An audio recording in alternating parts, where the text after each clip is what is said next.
Funny Mirzapur জিরাওয়ারে স্বাগত জানাচ্ছি। আমি তৌহিদ শান্ত। আমি কতগুলো তথ্য দিচ্ছি। সেটি ভারতে বাংলাদেশি সন্দেহে কয়েকশো শ্রমিক আটক, বেঙ্গালুরুতে এই ঘটনা। পঞ্চগড় সীমান্তে আটক ভারতীয়কে পুলিশের কাছে হস্তান্তর। ভারতে বাংলাদেশি শিক্ষার্থীর রহস্যজনক মৃত্যু। মৌলভীবাজার সীমান্তে বিএসএফের গুলিতে বাংলাদেশি তরুণ নিহত।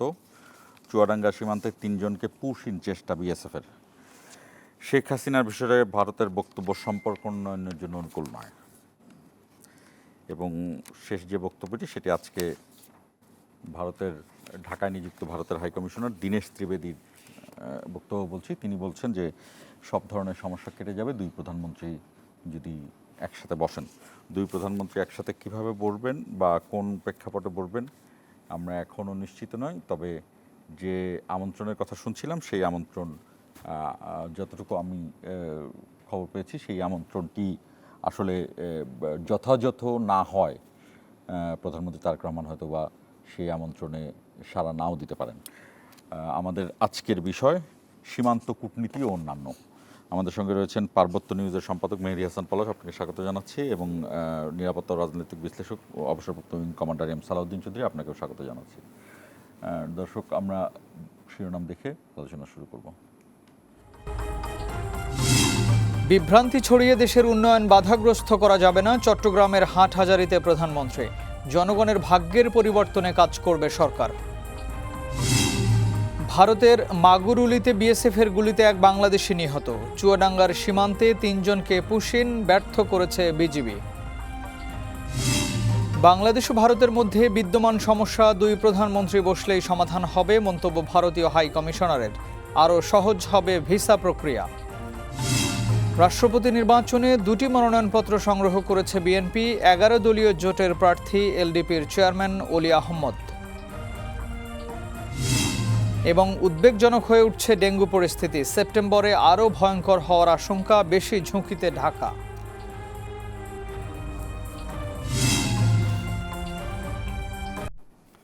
আমাদের অনুষ্ঠানটি ফেসবুক এবং ইউটিউব পেজে সরাসরি সম্প্রচারিত হচ্ছে। আপনারা চাইলে সেখানে কমেন্টের মাধ্যমে যুক্ত হতে পারেন।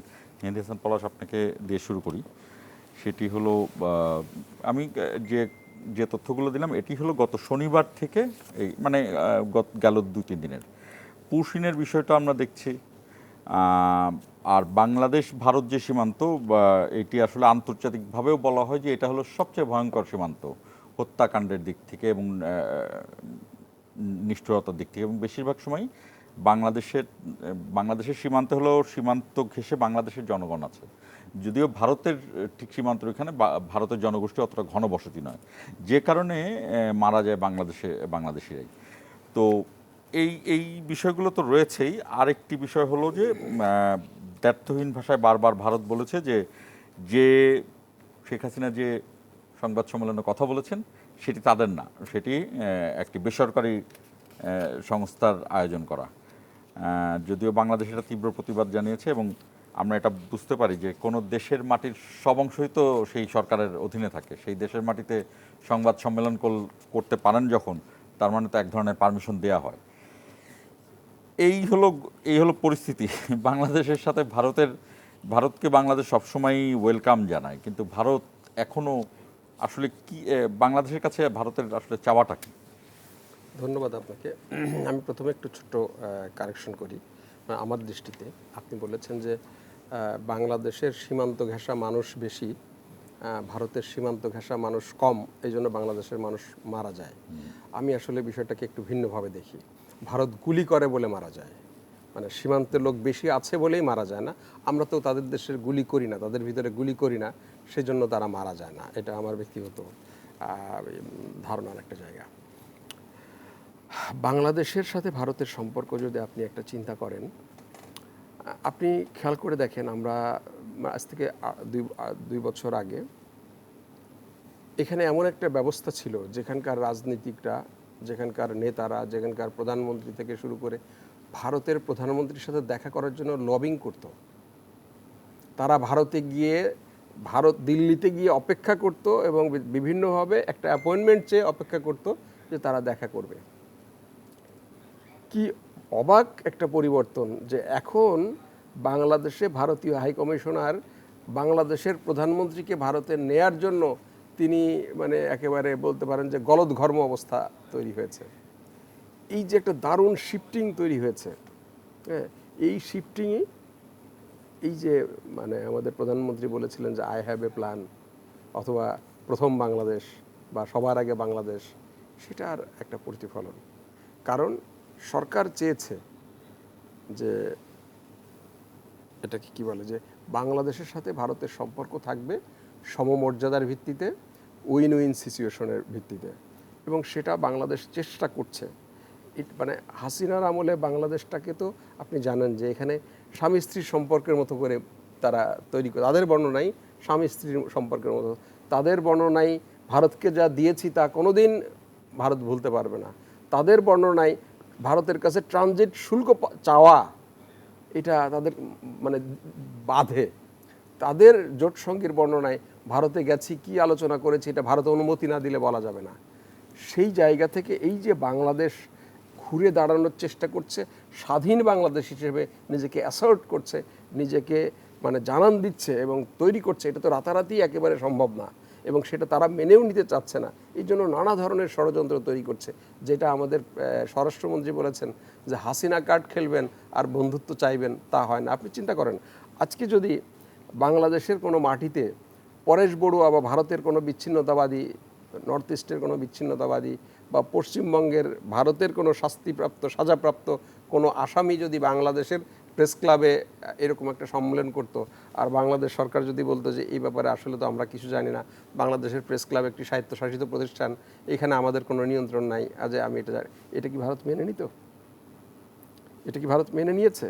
বরং আমরা কি দেখেছি, আমার মাটির ভিতর থেকে ভারতীয় গোয়েন্দা সংস্থা সরাসরি প্রবেশ করে আমাদের এখানে যে সমস্ত ভারতীয় বিচ্ছিন্নতাবাদীরা লুকিয়েছিল তাদেরকে ধরে ধরে নিয়ে গেছে, তারা নিজেরা ধরে নিয়ে গেছে, আবার কখনো আমাদের ইন্টেলিজেন্স তাদেরকে ধরে তাদের হাতে পৌঁছে দিয়েছে।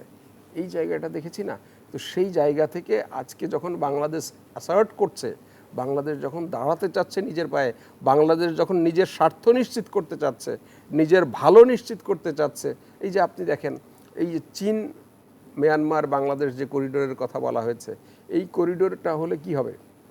বাংলাদেশ বিশ্বের বুকে বাংলাদেশের যে গুরুত্ব, এমনিতে বাংলাদেশের গুরুত্বটা কম, কারণ আমাদের শুধু জিও পলিটিক্যাল পজিশন ছাড়া আর কিছুই নেই, আমাদের বিপুল পরিমাণ মিনারেলস নাই, রেয়ার আর্থ মিনারেলস নাই, বা অন্য এমন কোনো কিছু নাই যার জন্য আমরা বিশ্বে খুব গুরুত্বপূর্ণ একটা জায়গায় দাঁড়াতে পারি। শুধুমাত্র আমাদের একটা জিও পলিটিক্যাল পজিশন আছে বে অফ বেঙ্গলে বা ইন্ডিয়ান ওশানে, সেটাকে আজকে যদি এই করিডোরটা আমরা দিই, তাহলে বাংলাদেশ বিশ্বে এটা একটা গেম চেঞ্জার একটা জিনিস দাঁড়াবে। এটার একটা করিডোর দিয়ে বা একটা বন্দর দিয়ে সিঙ্গাপুর যেভাবে দাঁড়িয়েছে আমরা সেভাবে দাঁড়াতে পারবো, সিঙ্গাপুর যেভাবে বিশ্বের মধ্যে গুরুত্ব পায় আমরা সেভাবে গুরুত্ব পাবো।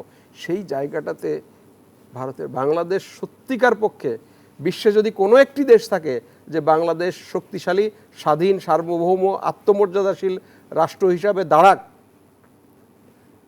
চায় না, সেটা ভারত। এটা ভারতের অস্তিত্বের প্রয়োজনেই ভারত চায় না, কারণ বাংলাদেশ স্বাধীন হয়েছে ভারতের পেটের মধ্যে। বাংলাদেশ যদি স্বাধীন, সার্বভৌম এবং অস্তিত্বশীল হয়ে শক্তিশালী রাষ্ট্র হিসাবে দাঁড়ায়, তাহলে এইটা ভারতের যে নর্থ ইস্ট এবং অন্যান্য জায়গায় যে সমস্ত বিদ্রোহীরা আছে, যারা স্বাধীনতার জন্য লড়াই করছে, মণিপুরে আপনি জানেন, মিজোরামে একসময় চলেছে, ত্রিপুরাতেও এখনও এ ধরনের বিষয়গুলো রয়ে গেছে, তারা তখন উৎসাহিত বোধ করবে, তারাও মনে করবে বাংলাদেশ টিকে গেলে আমি টিকে যেতে পারবো না কেন, তাই না? এই যে এখন বাংলাদেশকে দেখিয়ে যেমন বালুচরা বলছে, ঠিক তেমনি ওরাও বলবে। তো সেই জন্য এটা ভারতের অস্তিত্বের জন্যই, ভারতের সার্বভৌমত্বের জন্য, ভারতের অখণ্ডতার জন্যই বাংলাদেশকে সে পদানত করে রাখতে চায়। এটাই বাস্তবতা। এই বাস্তবতা যদি আমরা অস্বীকার করি তাহলে আমরা দেশপ্রেমিক না। তো সেই জায়গা থেকে আজকে যখন বাংলাদেশ সত্যিকারভাবে ওই দিকে যাচ্ছে, বাংলাদেশ যখন চীনের সাথে বহুমুখী সম্পর্ক তৈরি করতে যাচ্ছে, বাংলাদেশ যখন তুরস্কের সাথে সামরিক এবং অন্যান্য সম্পর্ক তৈরি করতে যাচ্ছে, বাংলাদেশ যখন পাকিস্তানের সাথে সামরিক সম্পর্ক তৈরি করতে যাচ্ছে, আপনি জানেন এখন সৌদি আরবে যেতে চাচ্ছে বাংলাদেশ, এবং সৌদি আরবের নেতৃত্বে যে মানে 13 দেশীয় যে মাল্টিন্যাশনাল যে নেভি, মানে নেভাল যে ডিফেন্স প্যাক্টের সাথে বাংলাদেশ যুক্ত হয়েছে, আমি আশা করছি এটা হয়তো এক্সটেন্ড হয়ে এই যে সৌদি, পাকিস্তান, টার্কি যে ডিফেন্স এগ্রিমেন্টটা হয়েছে, হয়তো বাংলাদেশ সেখানেও যেতে পারে। তো এই জিনিসগুলো তো তার ভালো লাগবে না। এই যে ভালো লাগবে না, তার জন্য সে নানা ধরনের ফন্দি ফিকির, নানা ধরনের প্রেশার তৈরি করছে, তার মধ্যে একটা পশিন। এই যে পুশিন করে আমাদের উপরে এক ধরনের চাপ সৃষ্টি করা, এই হাসিনাটা বিষয়টা কি ছিল? এক ধরনের কার্ড। তার মানে এইটা না যে হাসিনাকে সে কালকে আমাদেরকে ফেরত দিচ্ছে, অর্থাৎ বাংলাদেশের প্রধানমন্ত্রী ব্রিক্স সম্মেলনে যাবেন কি না এখন পর্যন্ত তিনি সিদ্ধান্ত দেন নাই। আমি আপনাকে বক্তব্যটা যেখান থেকে শুরু করেছিলাম যে আমার দেশের রাষ্ট্রনেতারা, আমার দেশের মন্ত্রীরা ভারতের একটা দাওয়াতের জন্য, একটা ডাকের জন্য তীর্থের কাকের মতো অপেক্ষায় থেকেছিলেন। সেই জায়গা থেকে এখন আমাদের প্রধানমন্ত্রী ব্রিক্স সম্মেলনে যাবেন কিনা আমরা জানাচ্ছি না, এবং ভারত এটা নেয়ার জন্য আজকে আপনি যে আপনার সূচনা বক্তব্যে বললেন যে ভারতের দীনেশ ত্রিবেদী তিনি বলেছেন যে সবাই বসলে, অর্থাৎ যে বসলে সব সমস্যার সমাধান হয়ে যাবে, কিন্তু এই বসাটা নিশ্চিত না। তিনি চেষ্টা করছেন। আমি আবার সেই জায়গা থেকে আমি শেষ করে দিচ্ছি, সেই জায়গা থেকে এই যে বাংলাদেশ দারুণভাবে ঘুরিয়ে দাঁড়িয়েছে বা দাঁড়ানোর চেষ্টা করছে আত্মমর্যাদার সাথে, স্বনির্ভরতার সাথে, সক্ষমতার দিক দিয়ে, সেই জায়গাটা তাদের ভাল লাগছে না। ভাল লাগছে না বলে তারা একের পর এক নানা ধরনের ষড়যন্ত্র, কিছুদিন আগ পর্যন্ত আপনি দেখেছেন টিটিপি নামে একটা জঙ্গিবাদের একটা প্রক্রিয়া শুরু করেছে। আমরা এটা ওয়ার্ল্ড ওয়াইড জানে যে এই টিটিপি আপনার ভারতের সৃষ্টি পাকিস্তানের বিরুদ্ধে ব্যবহার করার জন্য আফগানিস্তান এবং ইয়ে মিলে টিটিপি, টিটিএ, টিটিবি এগুলো করছে। তো সেই জায়গাটাতে আমরা মনে করি যে বাংলাদেশ, আমরা দেশপ্রেমিক জনগণ, আমরা যদি সরকারকে একটু সময় দিই, একটু সুযোগ দিই, সরকারকে সমর্থন দিই, সত্যিকার পক্ষে বাংলাদেশ স্বাধীন সার্বভৌম মর্যাদাশীল রাষ্ট্র হিসেবে আমি উইং কমান্ডার সালাউদ্দিনের কাছে যে এক নম্বর কথা হলো যে একদম সরাসরি প্রশ্ন, আপনার কি মনে হয় শেখ হাসিনা আসবে কিনা এক। আর দুই হলো এই যে সংবাদ সম্মেলনে করলেন উনি, অনেক কথা বললেন, আর আমাদের দেশে এখনো কিছু মানুষ, যেটা স্বরাষ্ট্রমন্ত্রী ব্যাখ্যা দিয়েছেন যে সালাউদ্দিন আহমেদের ভারতে থাকা আর শেখ হাসিনার ভারতে থাকা কিন্তু এক নয়। হ্যাঁ, এই যে তারেক রহমানের বিদেশে চলে যাওয়া, মানে এখান থেকে সেই সময় যাওয়া আর শেখ হাসিনার যাওয়া, দুইটা কিন্তু এক নয়। এই কিছু মানুষ এক ধরনের যুক্তির মধ্যে দিয়ে যায়, জানি না এই যুক্তি তারা কতটুকু মেনটেন করে। আর ভারতের পরিস্থিতি, এই দুটোই আসলে ভারত সম্পর্কিত। আপনার অবজারভেশন কি দেখছেন? ধন্যবাদ। আমি আগে ছোট্ট করে উত্তরটা দিয়ে তারপর বিশ্লেষণে যাই। আপনার প্রশ্নটা ছিল যে শেখ হাসিনা ফিরবেন কিনা, ঠিক আছে? সিম্পল উত্তর, উনি ফিরবেন না, অন্তত এই ডিসেম্বরে ফিরবেন না। আমি অন রেকর্ড এখানে বলে যাচ্ছি দায়িত্ব নিয়ে, এবং যারা দর্শক শ্রোতা শুনছেন, বিশেষ করে আওয়ামী সমর্থক যারা, তাদের উদ্দেশ্যে দুটো কথা বলবো। যে এর আগের অনুষ্ঠানে আমি বলে গিয়েছিলাম, এই যে উনি ফিরবেন বলে মনোবল চাঙ্গা করার চেষ্টা করছেন দলীয় নেতা কর্মীদেরকে, এটা একটা খুব দুর্বল কৌশল। এই কারণে যে আমি বিশেষ করে যারা শুনছেন আওয়ামী সমর্থকদের উদ্দেশ্যে বলছি যে প্রায় শোনা যায় যে শেখ হাসিনা যখন এখান থেকে পালিয়ে গেলেন, উনি জানতেন, উনি বারবার বলার চেষ্টা করছেন উনি টঙ্গিবাড়ি যাচ্ছেন। কথাটা খেয়াল করেন, বিমান বাহিনী একটা C-130 কার্গো প্লেনে করে উনি যাচ্ছেন। উনি প্রতিরক্ষা মন্ত্রী ছিলেন, উনি জানেন এই প্লেন টঙ্গিবাড়িতে ল্যান্ড করার মতো কোনো রানওয়ে জায়গা নেই, নাম্বার ওয়ান। তার মানে হচ্ছে উনি বিভ্রান্তিকর তথ্য দিয়ে নেতাকর্মীদেরকে ধরে রাখার চেষ্টা করছেন যে উনি তো যেতে চাননি, উনি টঙ্গিবাড়ি ভেবেছেন টঙ্গিবাড়ি যাবেন, টঙ্গিপাড়া যাবেন, সরি। এটা যদি হেলিকপ্টার হতো তাও মানুষ বিশ্বাসযোগ্য মনে করতো যে হ্যাঁ, হেলিকপ্টার গিয়ে টঙ্গিপাড়ায় ল্যান্ড করতে পারে, বা C-130 এয়ারক্রাফট ল্যান্ড করতে পারে না। কিন্তু খুব অবাক হই, এই জন্য মাঝে মাঝে আমার কাছে মনে হয় যে সবার উপরে বোধহয় রাজনীতি সত্য, যে এই যে রাজনৈতিক নেতারা এক একটা বক্তব্য দিচ্ছে, এবং আওয়ামী লীগের অনেক কর্মী সমর্থক আছেন উচ্চশিক্ষিত, মেধাবী, কিন্তু তারাও কিন্তু এই বক্তব্যটা লুফে নিচ্ছেন। নেত্রী বোধ হয় জানতেন যে টঙ্গিপাড়া যাবেন, ভারতে যাবেন না। তার মানে হচ্ছে এই যে কথাগুলো বলছে, এটা এত বিভ্রান্তিকর কথা, এটার সাথে কোরিলেট করে বলছি যে উনি যে বলছেন ডিসেম্বরে আসবেন, আমি দ্ব্যর্থহীন চিত্রে কণ্ঠে বলতে চাই উনি ডিসেম্বরে ফিরবেন না। এবং যারা এখনও মনে করছেন যে ওনার নেত্রী ফিরবেন, এবং সোশ্যাল মিডিয়া ভরে গেছে তার এই কনফারেন্সের পরে এই আসছেন সেই আসছেন, আমি আবারও বলছি উনি আসবেন না। হ্যাঁ, আমি চাই বাংলাদেশি নাগরিক হিসেবে আমি চাই উনি আসুক, এটা ওনার দেশ, আসা উচিত, আসুক, উনি বিচারের মুখোমুখি হোক, উনি ফেস করুক, প্রমাণ করুক উনি দোষী কে নির্দোষী। ডিসেম্বর কেন, কালকেও তো আসতে পারে, এনি টাইম যদি আমরা চাই উনি আসুক, কিন্তু উনি আসবেন না, পিরিয়ড। মানে এটা আমি একদম দ্ব্যর্থহীন কণ্ঠে বলছি, এই ডিসেম্বর অন্তত উনি আসবেন না। প্রথমত এটা গেল। দ্বিতীয়ত হলো দেখেন, ভারত যদি বলে যে না আমরা সরকার দায়ী না, সরকারি দায়িত্ব এটা করেনি, এটা প্রাইভেটলি করেছে, আমাকে নিকট অতীতের একটা কথা বলেন তো, শেখ হাসিনা তো এখান থেকে গেছে গণহত্যাকারী হিসেবে। এই বাংলাদেশে একটা জেনোসাইড হয়েছে জুলাই 24-এ, 36শে জুলাই যেটা নাম দিয়েছে, কেউ কি অস্বীকার করতে পারবে যে এখানে গণহত্যা হয়নি? গণহত্যা হয়েছে, এবং এই গণহত্যা হয়েছে তার নির্দেশে, তার নেতৃত্বে। এটা আমাদের কথা না, এটা জাতিসংঘের কথা, পুরো বিশ্বব্যাপী এটা ডকুমেন্টেড। নাও কোশ্চেন কামস, নিকট অতীতে প্রেসিডেন্ট আসাদও তো গিয়েছে সিরিয়া থেকে গণহত্যাকারী হিসেবে রাশিয়া কি অ্যালাউ করেছে তাকে কোনো ধরনের কনফারেন্স করতে, কোনো বক্তব্য দেওয়ার জন্য? শুনেছেন? তারও আগে যদি যাই আমি, ফিদেল মার্কোস যখন চলে গেল হাওয়াইতে পালিয়ে, তাকে কি অ্যালাউ করেছে? বিকজ তারপরে আরও যদি আমি ধরি ইদি আমিনের কথা ধরেন, এই ধরনের যারা গণহত্যার সাথে জড়িত, তাদের যারা পালিয়ে গিয়ে অন্য দেশে আশ্রয় নিয়েছে, তাদেরকে ওই দেশের সরকার প্রাইভেটলি হোক, ব্যক্তিগতভাবে হোক, সরকারিভাবে হোক, কোনো দিন অ্যালাউ করেনি কোনো বক্তব্য রাখার জন্য, রাজনৈতিক বক্তব্য রাখার জন্য। কাজে ভারত যদি এরকম মিয়ারলি একটা স্টেটমেন্ট দিয়ে নিজের দায় এড়াতে চায় সরকার, ভারতীয় সরকার, আমার মনে হয় এটা একটা নিছক বালখিল্যতা, আর কিছুই না আমি মনে করি। ঠিক আছে, এখন দ্বিতীয়ত আসেন আপনি আরেকটা প্রসঙ্গে, যে ভারত আসলে কি চায়। আমি অনুরোধ করব আপনাদের এই গণমাধ্যমের মাধ্যমে, ভারত এখন সময় এসছে, আসুন আমরা প্রতিবেশী সুলভ আচরণ নিয়ে বসবাস করি। তাতে কিন্তু ভারতের লাভটা কেমন, এই যে কিছুক্ষণ আগে পরেশ সাহেব বলেছেন, আপনি দেখেন ভৌগোলিকভাবে বাংলাদেশ যে সুবিধাজনক অবস্থান করছে এই দক্ষিণ এশিয়ায়, Bangladesh can work as a bridge between south Asia and south east এবং মানে ফার ইস্ট, পশ্চিমা বিশ্বের সাথেও। সেখানে ভারতের 7 সিস্টার দেখেন, তাদের কিন্তু সমুদ্রে কোনো অ্যাক্সেস নেই, যেটা বাংলাদেশের মাধ্যমে ইজিলি ওনারা ব্যবহার করতে পারে। তো আমরা এটা তো অস্বীকার করার কোনো উপায় নেই যে ভারত আমাদের সবচেয়ে নিকটতম এবং সবচেয়ে বড় প্রতিবেশী, এবং প্রতিবেশীর সাথে পিসফুল কোএক্সিস্টেন্স হিসেবে থাকাটা হলো সবচেয়ে কি বলবো, যে সবচেয়ে বুদ্ধিমানের কাজ। তো আমরা বাংলাদেশিরা, কিছুক্ষণ আগে পলাশ সাহেব বলেছেন, আমরা তো কখনো ওই পারে গিয়ে গুলি করি না, আমরা তো গুলি করে ফেলানির মতো লাশ কাঁটাতারের উপরে ফেলে রাখি না। আমরা ছোট আকারে ছোট, ঠিক আছে, তোমরা বড়, বাট বড় মানে এই না যে তোমরা ওই যেটা কত্থক ভাষায় বলে দাদাগিরি করা। এই যে তারা করছে, বিশেষ করে বিগত সরকারের, বিগত আওয়ামী লীগ সরকারের আমল, যে একটানা 15-16 বছর তারা যে আরামটা পেয়েছে, আমি বাংলা ভাষায় বলি, যে আরামদায়ক একটা অবস্থায় ছিল, তারা অভ্যস্ত হয়ে গেছে, দে টুক অ্যাজ গ্যারান্টেড যে আমাদের এইভাবেই দিন যাবে, আগামী দিনগুলো যাবে।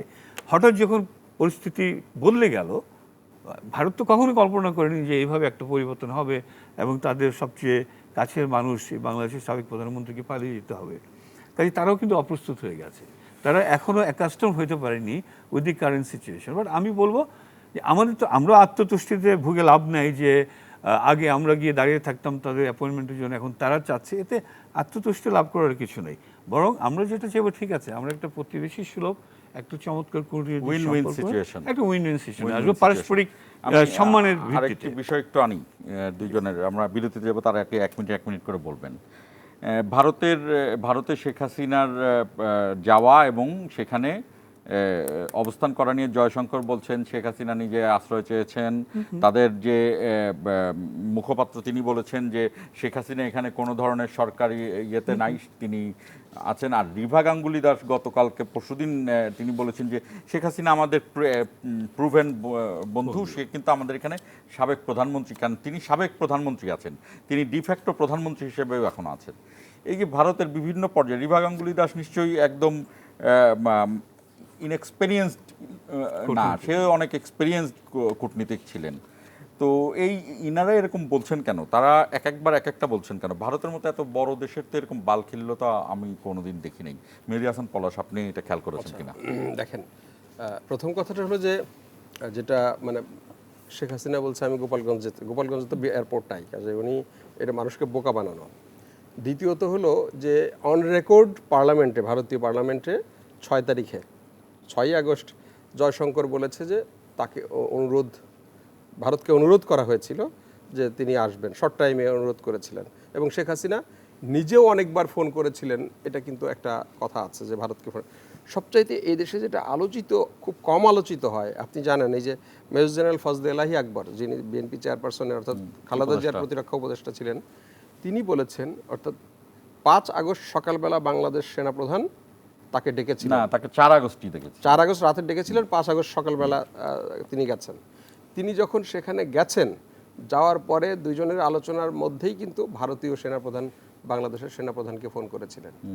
তো কি ওই সময় বাংলাদেশের সেনাপ্রধানকে, এবং তারপরেই আমরা দেখলাম চলে যাচ্ছে।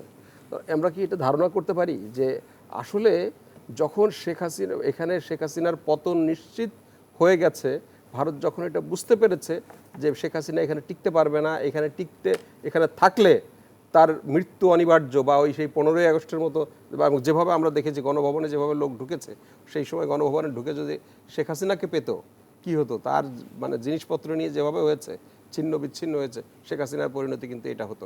ভারত হয়তো এটা অনুমান করতে পেরেছিল, এবং অনুমান করতে পেরেছিল বলে তারা নিজেরা শেখ হাসিনাকে রক্ষার জন্য তারা নিয়ে গেছে। এই বাকি যেটা মানে ফর্মালিটিস, আমরা ফোন করে বলেছি, উনি ফোন করেছেন, এগুলো হলো ফর্মালিটিস। বাট বাস্তবতাটা হলো যে ভারত নিজেই শেখ হাসিনাকে এখান থেকে নিয়ে গেছে। এবং আপনার খুব মনে আছে এই যে অভিনিবেশ পালিওয়াল এবং আরও কয়েকজন ভারতীয় লেখক লিখেছেন যে মানে এই যে আমাদের এখানে পিলখানা যে গণহত্যা হলো, পিলখানা গণহত্যার সময় কিন্তু একইভাবে প্রণব মুখার্জি বলেছিলেন ভারত তাদের ইন্ডিয়ান আর্মিদেরকে কিন্তু তারা রেডি রেখেছিলেন, যদি এই ধরনের পরিস্থিতি হয় তারা হস্তক্ষেপ করবে এবং এখান থেকে শেখ হাসিনাকে তুলে নেবে। সেখানে কিন্তু তারা নিজেরাই এই প্রস্তুতিটা ছিল। কাজেই এটা খুব অসম্ভব না, কিন্তু আমাদের দেশে কেন জানি এই আলোচনাটা হয় না। একটা প্রশ্ন আপনি করেছিলেন যে শেখ হাসিনা বাংলাদেশে ফিরে আসবে কিনা। আমি আপনাকে বলি, বাংলাদেশে আমি একেবারে এই গ্যারান্টি দিয়ে বলতেছি, বাংলাদেশে যদি কোনোদিন কোনো অস্বাভাবিক পরিবর্তন না হয়, এই দেশে শেখ হাসিনা কখনোই ফেরত আসবে না। এবং আপনাকে আরও একটা তথ্য দিয়ে আমি আপনাকে, আমেরিকা থেকে সাপ্তাহিক ঠিকানা নামে একটা পত্রিকা বেরোয়, আপনি নিশ্চয়ই জানেন, যেখানে এখন খালেদ মহিউদ্দিন, খুব বিখ্যাত আমাদের আলোচিত একজন সমালোচিত সাংবাদিক, তিনি কাজ করেন। ঠিকানা পত্রিকার সম্প্রতি একটা রিপোর্ট করেছে, তিনি লিখেছেন সেখানে লেখা হয়েছে দীনেশ ত্রিবেদী এখানে সার্জিও গোরের সাথে বৈঠকের পরপর তিনি দিল্লিতে গিয়েছেন। দিল্লিতে গিয়ে তিনি মোদির সাথে এই যে বৈঠকের বিষয়বস্তু সম্পর্কে আলোচনা করেছেন। অর্থাৎ দীনেশ ত্রিবেদী এখানে সার্জিও গরকে অনুরোধ করেছিল যে শেখ হাসিনাকে তো এখানে রেখে আমাদের নানা ধরনের বাংলাদেশের তো সমস্যা হচ্ছে, তাহলে শেখ হাসিনাকে তৃতীয় দেশে ফেরানো যায় কিনা। তার অংশ হিসাবে তিনি বলেছিলেন যে আমেরিকাতে ফেরানো যায় কিনা। সার্জিও গোর তখন বলেছিলেন যেহেতু শেখ হাসিনা আপনার এই যে মানবাধিকারের ব্যাপারে তিনি হিউম্যান রাইটসের রিপোর্ট আছে তার বিরুদ্ধে গণহত্যাকারী হিসেবে তিনি চিহ্নিত, সে কারণে আমেরিকা তাকে ভিসা দিতে পারবে না। তবে একটা পথ তিনি বের করে দিয়েছিলেন, যদি মেডিকেল ব্যাকগ্রাউন্ডে তিনি যদি চিকিৎসার জন্য যেতে চায় সেই ক্ষেত্রে হয়তো দিতে পারে। সেই কারণে সেই বার্তা নিয়ে দীনেশ ত্রিবেদী ইয়ার কাছে গিয়েছিলেন, মোদির কাছে গিয়েছিলেন। মোদির কাছে যাওয়ার পরে মোদি তখন দীনেশ ত্রিবেদীকে বললেন যে এই ব্যাপারে হাসিনার মত কি, হাসিনা মানে দিদির মত কি জানো। অ্যান্ড দেন দীনেশ ত্রিবেদী কিন্তু এটা নিয়ে শেখ হাসিনার সাথে বৈঠক করে, এবং সেখানে ওরা স্পেসিফিকভাবে লিখেছে ঠিকানা পত্রিকা, সেখানে মোদি, অমিত শাহ এবং এই যে ভারতের বিখ্যাত হার্ট স্পেশালিস্ট ডক্টর দেবী শেঠি ওনারা এসেছিলেন। কারণ ওই দেবী শেঠিরা ডাকার কারণটা কি, ওই রোগের বিষয়টা দেখানো, এবং সেখানে কিন্তু একটা আলোচনা হয়েছে। তাহলে এইটা কিন্তু অর্থাৎ আমেরিকায় পাঠানোর জন্য, আপনি বলছেন বাংলাদেশে একটা কমনলি চিন্তা করেন, আজকে যদি এটা প্রমাণিত হয় যে শেখ হাসিনা দেশে আর ফিরবে না, বাংলাদেশে আওয়ামী লীগ বলে কিছু থাকবে? কিছুই থাকবে না, একেবারে সাথে সাথে ছিন্ন বিচ্ছিন্ন হয়ে যাবে, তাদের কর্মীরা হতাশাগ্রস্ত হয়ে শেষ হয়ে যাবে। কাজেই শেখ হাসিনা আসছেন এই বক্তব্য দিয়ে মূলত আওয়ামী লীগারদেরকে চাঙ্গা রাখা হচ্ছে, আওয়ামী লীগারদেরকে আশান্বিত রাখা হচ্ছে, এটা জাস্ট সেই কৌশলটা।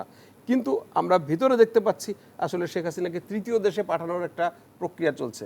বাট এখানে সবচেয়ে গুরুত্বপূর্ণ একটা ব্যাপার যে দীনেশ ত্রিবেদী যদি ভারতের মন্ত্রী হতেন তাহলে একটা কথা ছিল যে তিনি এটা নিয়ে কাজ করছেন, কিন্তু দীনেশ ত্রিবেদী বাংলাদেশের রাষ্ট্রদূত হয়ে বাংলাদেশের একজন পলাতক আসামি সাজাপ্রাপ্ত আসামি, জি। তার সাথে কেন তিনি বৈঠক করতে পারেন, এটা নিয়ে কেন সরকার এই প্রশ্নটা করছে না এবং এটা নিয়ে কেন প্রশ্ন উঠছে না? আমরা তো এটা তো এই দীনেশ ত্রিবেদীর বাংলাদেশে পারফরমেন্সের ক্ষেত্রে তো একটা বড় প্রশ্ন ওঠে যে তার মাথার ভিতরে, বিশেষ করে এইটুকু, যে তার মাথার ভিতরে শেখ হাসিনাকে ফেরানোর পরিকল্পনা বা আওয়ামী লীগকে আবার এই যে চাঙ্গা করার পরিকল্পনা তার মাথার ভিতরে কাজ করছে, না হলে সে এইটা তো আলাদা একটা ব্যাপার। এটা বাংলাদেশ ভারত আমরা একটা দ্বিপাক্ষিক বিরতিতে যাবো। সম্পর্কের বিষয় মেহেদী না। হাসান পলাশ এবং কমান্ডার সালাউদ্দিন একই বিষয় নিয়ে আপনার সাথে প্রশ্ন থাকবে, আমরা বিরতি থেকে এসে শুনবো।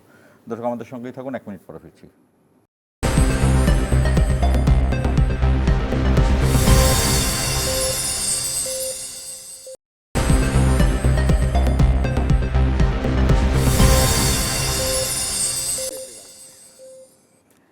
আবার স্বাগত ইসমানী মির্জাপুর জিরাওয়ারে। কমান্ডার সালাউদ্দিন চৌধুরী, আপনার কাছে একই প্রশ্ন ছিল যে এই যে শেখ হাসিনা প্রসঙ্গে একসময় ভারতের পররাষ্ট্রমন্ত্রী জয়শঙ্কর, আমরা তো তাকে খুব জাদ্রেল রাজনীতিবিদ দেখি, হ্যাঁ, যে সে খুবই করেন।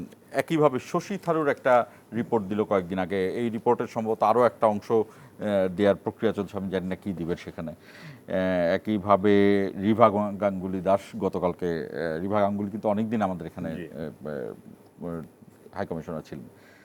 দীনেশ ত্রিবেদী বাংলাদেশে হাই কমিশনার, উনি বলছিলেন দীনেশ ত্রিবেদী বাংলাদেশের মানুষ অনেকেই হয়তো জানে না যে কনভেনশনাল ডিপ্লোম্যাট না, তিনি একদম পুরোদস্তুর রাজনীতিবিদ, একদম পুরোদস্তুর রাজনীতিবিদ। সম্ভবত ভারত তার লাইফ টাইমে এইটা সেকেন্ড টাইম কোন রাজনীতিবিদকে ডিপ্লোম্যাট হিসেবে কোথাও নিযুক্ত করেছে।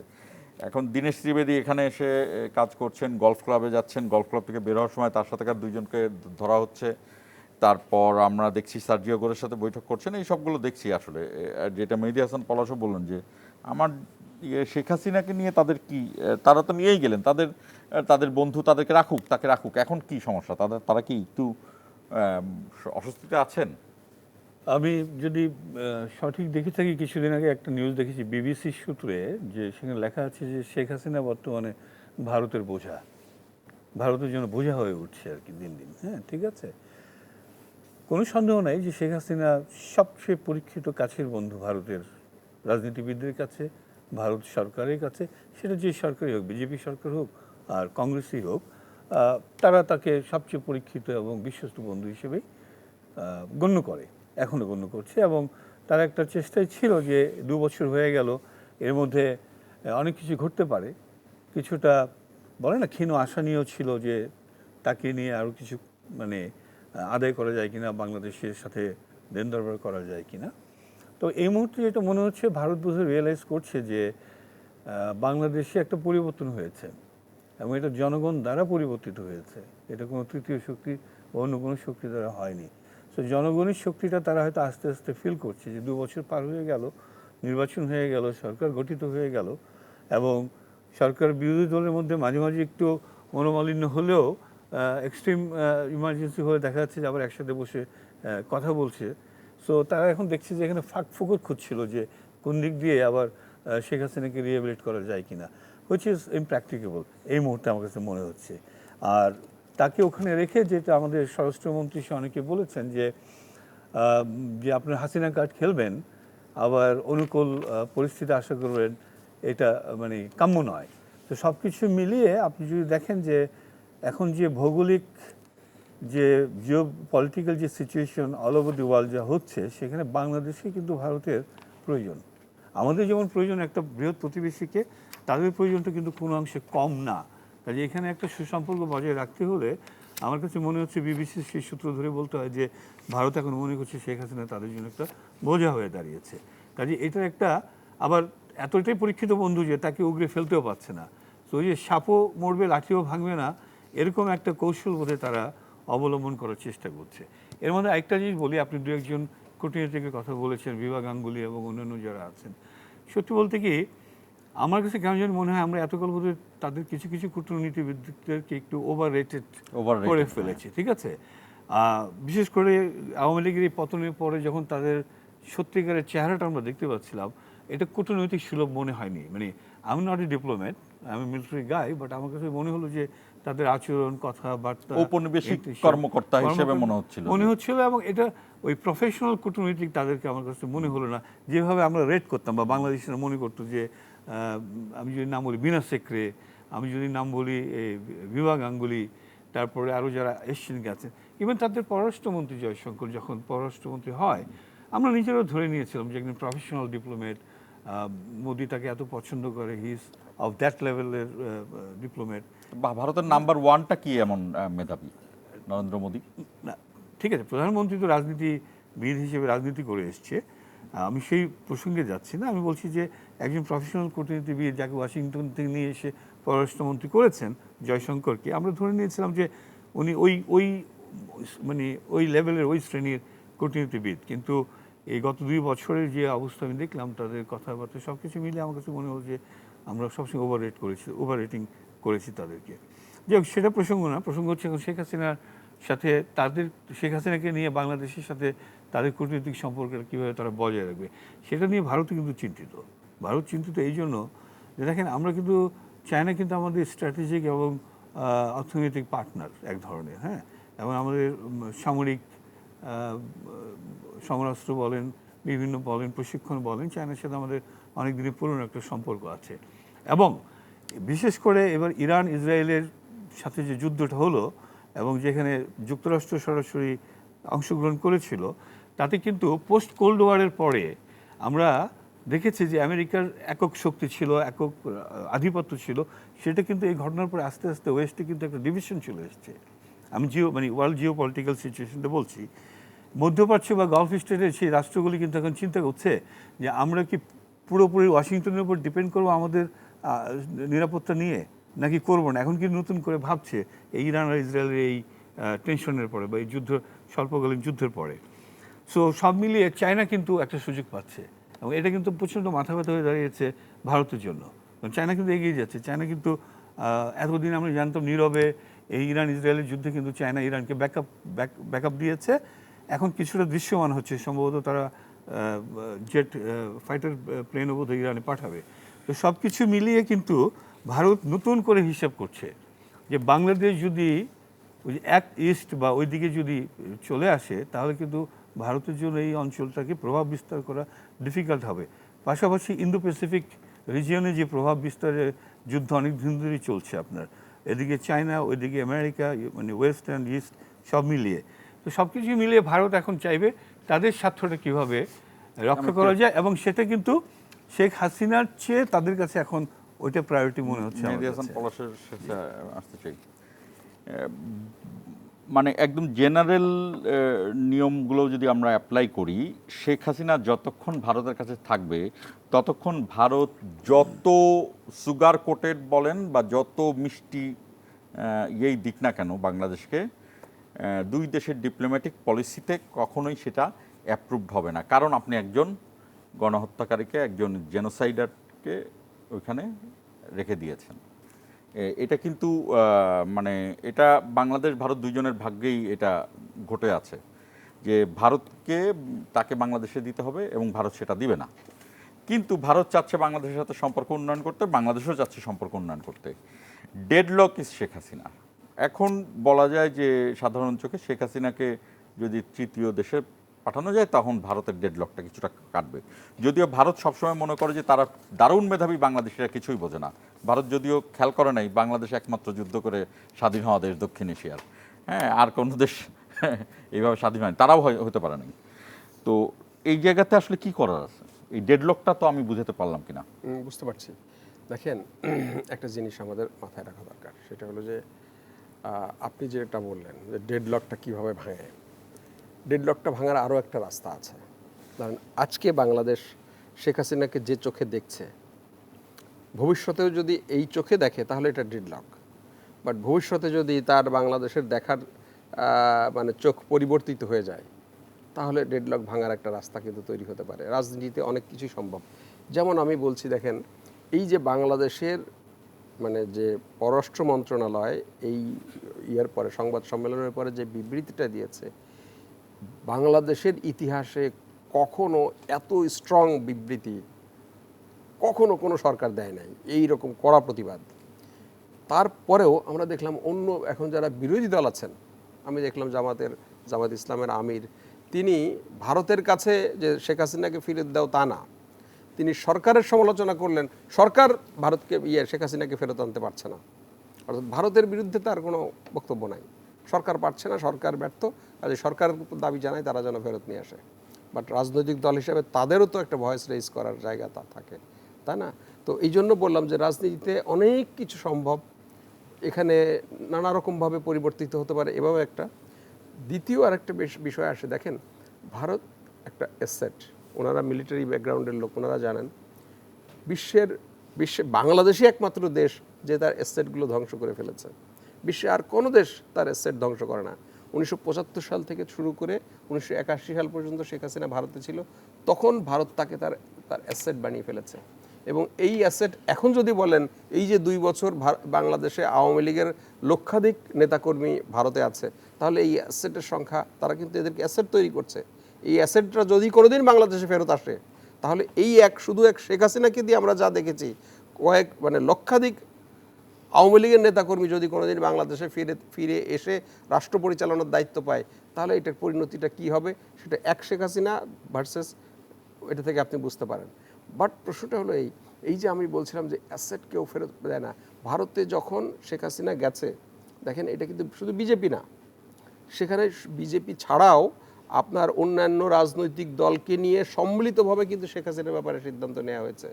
এবং আপনি এই যে সুবীর ভৌমিক বলেন বা গৌতম লাহিড়ী, ভারতীয় সাংবাদিক, তাদের বক্তব্যগুলোতে যদি আপনি দেখেন, তারা কিন্তু বলছে শেখ হাসিনাকে রেখেই বাংলাদেশের সাথে ভারতের সাথে সম্পর্ক তৈরি করতে হবে, অর্থাৎ শেখ হাসিনাকে মেনে নিতে হবে। এটা তাদের জায়গা থেকে তাদের অবস্থান। বাংলাদেশ মানবে কি মানবে না সেটা তাদের ব্যাপার। বাট তাদের বক্তব্য হলো যে ভারত শেখ হাসিনার ব্যাপারে কোনো কম্প্রোমাইজ করবে না, ভারত শেখ হাসিনার ব্যাপারে কোনো কম্প্রোমাইজ করবে না। কারণ এই অ্যাসেটটা, সে এত বড় অ্যাসেট, অর্থাৎ শেখ হাসিনা ভারতকে যা দিতে পেরেছে বা যা দিতে পারে আর কেউ দিতে পারবে না।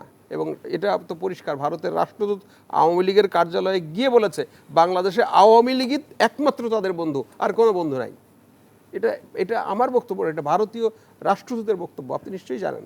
তো সেই জায়গায় যদি আপনি কথা বলেন, তাহলে ভারতকে শেখ হাসিনা কখনোই ফেলে দেবে না, কখনোই কোনো পর্যায়ে ফেলে দেবে না। শেখ হাসিনাকে যদি ভারত বাংলাদেশে কোনোদিন ফেরত দেয়, অর্থাৎ এই যে আমরা বলছি যে শেখ হাসিনাকে ফেরত দেন, তিনি কনভিক্টেড আসামি, আমরা তার বিচারটা করতে চাই, মনে হতে পারে যদি কোনোদিন ফেরত দেয়, এটা মনে হতে পারে যে বাংলাদেশের অনুরোধের প্রেক্ষিতে শেখ হাসিনাকে বাংলাদেশের কাছে ফিরিয়ে দেওয়া হয়েছে। আমি সেটা বিশ্বাস করি না। শেখ হাসিনাকে যদি কোনোদিন ভারত বাংলাদেশে ফিরিয়ে দেয়, তাহলে সেটা অবশ্যই ভারতীয় কোনো পরিকল্পনার অংশ হিসাবে ফেরত পাঠাবে, যেমন 1981 সালে পাঠিয়েছিল। আপনি জানেন, মাত্র তার 13 দিন পরে তৎকালীন শহীদ প্রেসিডেন্ট জিয়াউর রহমান শাহাদত বরণ করেছিলেন একটা গুপ্ত হত্যার ভিতরে। সেই জায়গাতে আমি মনে করি যে ভারত কখনোই শেখ হাসিনাকে ফেলে দেবে না, কখনোই না, এবং ভারত অ্যাসেটকে কোনোদিন ফেলে না। এবং এখনও যে তারা রেখেছে, এবং এই রিসেন্ট যে ঘটনাটা ঘটলো, সেখানেও কিন্তু রাহুল গান্ধীকে নিয়েই তারা বৈঠক করেছে, শেখ হাসিনাকে কি করা যায়। কাজে এই পিকচারটা যদি আপনি মাথায় রাখেন, এই আশাটা। আর একটি বিরতি নেওয়ার সময় হয়েছে, বিরতির যাওয়ার আগে বলে যাই যে আজকে প্রধানমন্ত্রী খুব কড়াভাবে বলেছেন, খুব কঠিনভাবে বলেছেন যে বিদ্যুৎ এবং জ্বালানি নিয়ে এক ধরনের বিভ্রান্তি ছড়িয়ে একটা অস্থিরতা সৃষ্টির পায়তারা চলছে। আমার দেশ পত্রিকায় গতকালকে দেখা হয়েছিল যে ধাপে ধাপে এই যারা চলে গিয়েছেন, যেটি আপনি বললেন যে এই দলের বেশ কিছু সমর্থকরা বিভিন্নভাবে এক ধরনের নাশকতা সৃষ্টির চিন্তা ভাবনা করছে। এই জায়গাতে সরকারের প্রতি কী পরামর্শ, সেটি নিয়ে আপনাদের সাথে আলোচনা করি। দর্শক, আমাদের সঙ্গেই থাকুন, 1 মিনিট পরে ফিরছি।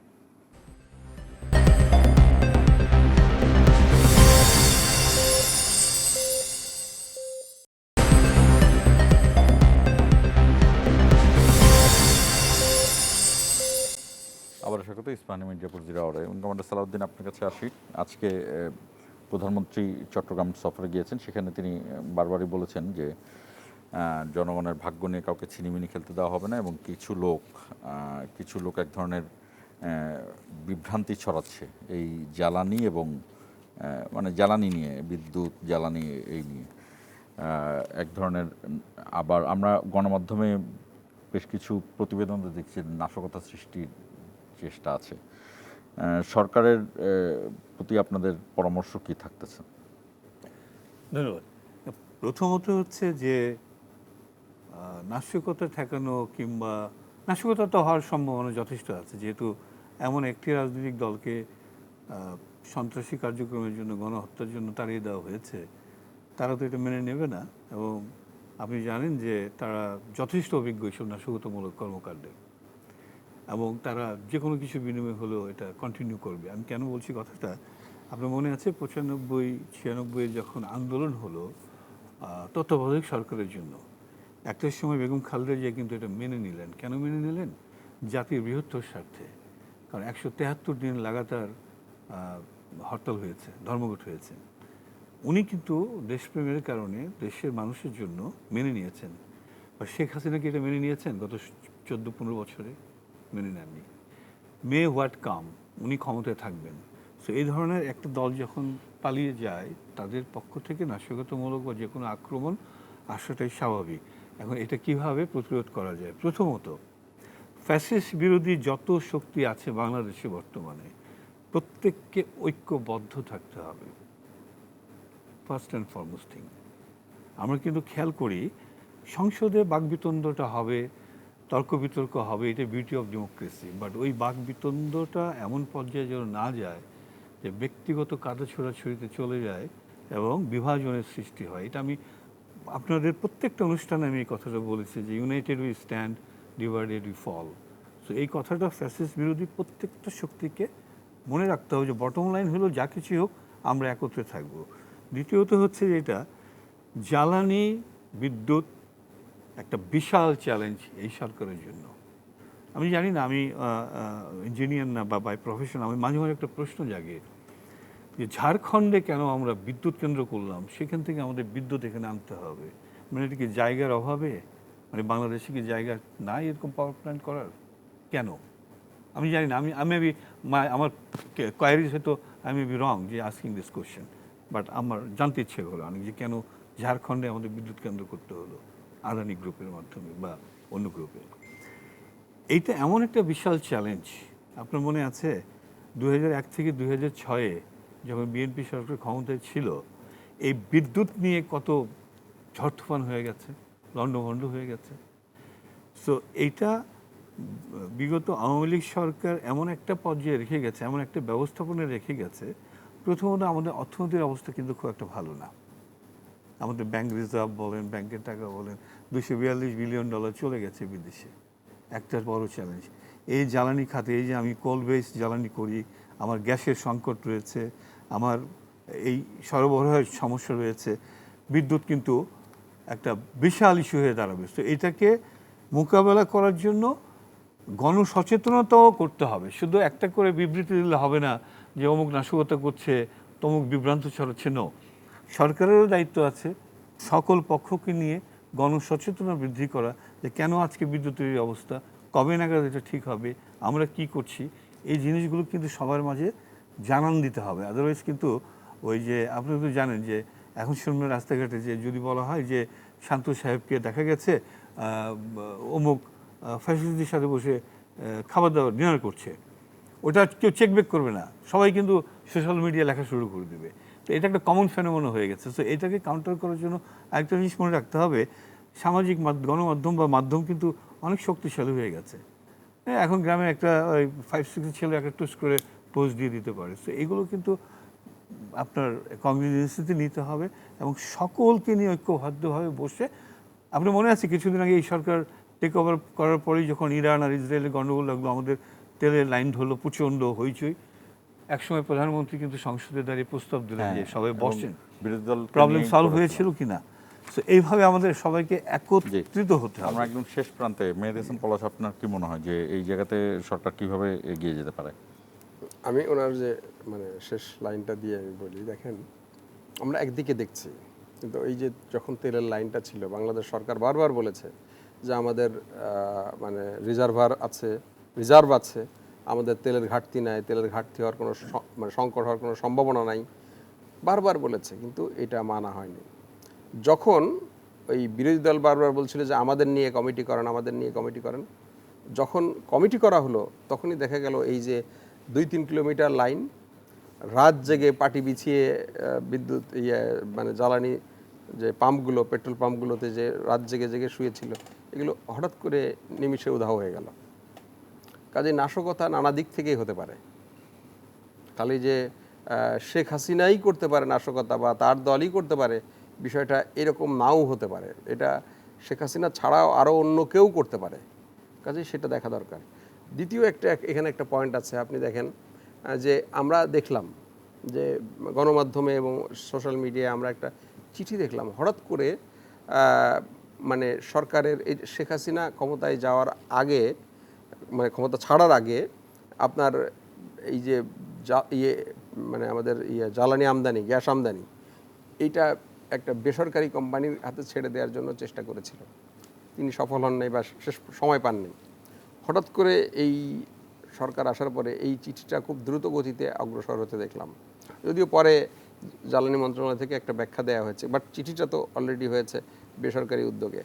আমাদের যে দেশীয় আমাদের যে আছে, মানে এক্সপেরিয়েন্স আছে, আমরা দেখেছি সরকার এই যে এলপিজি গ্যাস যে আপনার মূল্য, সরকার বলছে যে আমরা প্রাইস ফিক্সড করে দেব, সয়াবিন তেলের মূল্য ফিক্সড করে দেয়, মানে আমাদের যে সিলিন্ডার গ্যাসের মূল্য ফিক্সড করে দেয়। কিন্তু আমরা কি কোনো দিন, আপনিও আপনার বাড়িতেও আছে, আমার বাড়িতেও আছে, সবার বাড়িতে আছে, আমরা কি কোনো দিন সরকারি রেটে এই গ্যাসগুলো কিনতে পেরেছি? সয়াবিন তেল কিনতে পেরেছি, সিলিন্ডার কিনতে পেরেছি? কখনো পারি নাই। 400-500 টাকা, বা এটা স্বাভাবিকভাবে বেশি, আরও বেশি থাকে। তো কাজেই এই যদি আমরা এই জায়গাটা বেসরকারি হাতে ছেড়ে দিই, তাহলে কিন্তু এরকম হবে, সরকার রেট করে দেবে হয়তো যে এইটা এই দামে বিক্রি করো, কিন্তু এটা ব্যবসায়ীরা মানবে না। উল্টো এইটা মাল খালাস না করে কৃত্রিম সংকট তৈরি করে রোজা পূজা, এই ঈদ, এগুলোকে ব্যবহার করে তারা দাম বাড়াবে। এবং এদের রাজনৈতিক অ্যালায়েন্সটাও কিন্তু আপনার মাথায় রাখতে হবে। এরা কিন্তু প্রয়োজনীয় সময়ে সরকারকে এই সংকট তৈরি করে বিপদে ফেলতে হবে পারে। আরেকটা কথা আমি আপনাকে এখানে গুরুত্বপূর্ণ বলি, আজকের যে সংকটের মূল কারণ হলো যে এই মহেশখালী যে ভাসমান টার্মিনাল আছে, যেটা আমেরিকান এক্সিলারেট কোম্পানি তৈরি করা। এবং আপনি জানেন যে পিটার হাস নামে যিনি বাংলাদেশের রাষ্ট্রদূত ছিলেন, তিনি অবসর নেওয়ার পরে তিনি এই কোম্পানির অ্যাডভাইজার হয়েছেন। হ্যাঁ, এই কোম্পানির একটা অগ্নিকাণ্ডের ঘটনা ঘটেছে, তারপর থেকে এই গ্যাস সংকটটা তৈরি হয়েছে। এখন আমরা দেখলাম এই যে ইরানের সাথে যুদ্ধের পরে আপনার ইরান যখন বোমা হামলা করে সৌদি আরব, তারপরে কাতার, কুয়েত এবং বাহরাইন, ইউএইর যে সমস্ত গ্যাস ফিল্ডগুলোতে বোমা মেরে আগুন লাগিয়ে দিচ্ছে, অত্যন্ত দ্রুততার সাথে সেগুলোকে আবার মানে ঠিক সক্রিয় করে তারা করে ফেলছে। তাহলে এই কাজটা এতদিন কেন লাগছে? আমেরিকান যে এত বড় টেকনোলজি, তারপরেও এটা কেন লাগছে? এটাও কি একটু ভেবে দেখার দরকার আছে কি না, যে এটা স্বাভাবিকভাবেই হয়েছে, না এই যে সময় ক্ষেপণটা হচ্ছে এটার ভিতরে কোনো অস্বাভাবিক ব্যাপার রয়েছে? আমি মনে করি সেটাও খতিয়ে দেখা দরকার। শুধু জনগণের উপর দায় না চাপিয়ে, যেটা নাশকতার তো দুটো ধরন আছে, একটা হলো ফিজিক্যাল নাশকতা, আর একটা হলো ভার্চুয়ালি ব্যাপকভাবে ক্যাম্পেইনিং হচ্ছে এটা নিয়ে, সন্দেহ নাই। কিন্তু প্রশ্নটা হলো যে সরকার কি করছে? সরকারের এই যে মানে ফিজিক্যাল ভার্চুয়াল যে নাশকতার যে জায়গাটা, এটা মোকাবেলা করার জন্য তো সরকারের কাছে প্রচুর মেকানিজম আছে। সরকার কি সেই মেকানিজম সঠিকভাবে ইউটিলাইজ করতে পারছে? সরকার কি সে ব্যাপারে সক্ষমতা, দক্ষতার পরিচয় দিতে পারছে? আমরা অন্তত মিডিয়ায় যারা কাজ করি, আপনি আমার সাথে একমত হবেন, আমরা এই জায়গাটা থেকে দেখতে পাচ্ছি। শুধু এই ক্ষেত্রে না, প্রত্যেকটা ক্ষেত্রে এই যে ভার্চুয়াল মিডিয়াতে যে নাশকতা বলি, যে বট বাহিনীর যে প্রচারণা বলি, যে ক্যাম্পেইনিং বলি, সরকারের প্রচুর রিসোর্সেস আছে। সরকারের তো রিসোর্সের কোনো ঘাটতি নাই, এটা কোনো রাজনৈতিক দলের থেকে নিঃসন্দেহে অসংখ্য শক্তিশালী সরকার। কিন্তু সেই জায়গাটাতে সরকার কিন্তু আমরা দেখতে পাচ্ছি যে সরকার এটা করতে পারছে না। মিডিয়ার কথা আপনি বললেন যে মিডিয়া দিয়েও এটা হচ্ছে, সেই মিডিয়া তো সরকার তো ক্ষমতায় আছে, মিডিয়া তো তাদের নিয়ন্ত্রণে অনেকখানি আছে। তো সেই জায়গায় আমরা কেন সরকার মিডিয়াকে ইউটিলাইজ করতে পারছে না সঠিক তথ্য দিয়ে নানাভাবে এটা করতে পারে? দুজনকে ধন্যবাদ। এটা একটা জটিল পরিস্থিতি, সরকার নিশ্চয়ই দেখবে। আমি ভারত বাংলাদেশের ক্ষেত্রে একটা কথা বলতে পারি যে ভারত হতে পারে বাঘ, তো বাংলাদেশ কেন বাঘের লেজ হবে? বাংলাদেশ হতে পারে বিড়াল, বাংলাদেশ বিড়ালের মাথাই হবে। আপনার দর্শক প্রাকৃতিকভাবে যদি দেখেন, এই উদাহরণটা আমি এর আগেও দেখেছি যে বিড়াল ছোট প্রাণী, কিন্তু বিড়ালের মাথায় তার সৃষ্টিকর্তা ঢুকায় দেয় নাই যে ও একটা ছোট প্রাণী। এই কারণে বাঘকেও চেজ করতে পারে। তো আমি এখানে যেই বিষয়টা বলতে যাচ্ছি যে বাংলাদেশ ছোট দেশ, সেটা এখানে আমাদের জাতীয় পশু রয়্যাল বেঙ্গল টাইগার, ঠিক আছে, কিন্তু আমি এটাকে উদাহরণ দেওয়ার চেষ্টা করা যাচ্ছে যে আমরা ছোট হলেও আমরা কিন্তু স্বাধীন, সার্বভৌম। এটা ভারত একটু মনে রাখলেই পারে এবং সেইভাবে সেই চুক্তিতে এগিয়ে গেলেই পারে।